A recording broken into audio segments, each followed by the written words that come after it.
Linda Sloan, why are some healings instantaneous, but others are not? And remember, while we answer these questions, you can keep asking questions. We'll get to as many as we can in the time allotted. Carlie. I think every healing is instantaneous. It's just sometimes we see it manifest in our flesh and sometimes we don't. Ooh, steep. Okay? And that's when we come to understand that the moment that we speak God's word, it goes immediately into action. You need to get our teaching Manifesting Miracles. It will explain that in great detail.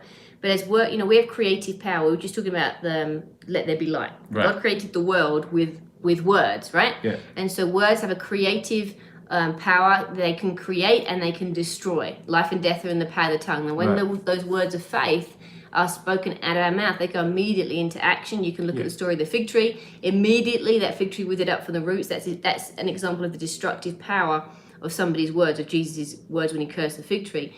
But sometimes there is a period of time before we see the manifestation of that on the outside. So it can look like that some healing is not instantaneous.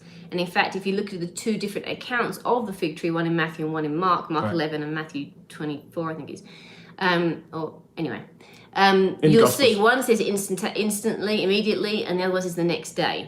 And so that discrepancy, get my teaching anyway, Manifesting Miracles. So it sounds like discrepancy, but actually it's the same thing, because when Jesus cursed the fig tree, it did die right then and there. Yep. It died in the roots though, so it did die, it did happen instantaneously, but the results weren't visible until 24 hours later. And we need to come to the point where we understand that the power is in our spoken word, and not get so hung up on having to see the effects of those words in order to believe that it's happened. Right. Jesus said to Thomas in John, and he said, blessed are those who believe and yet have not seen.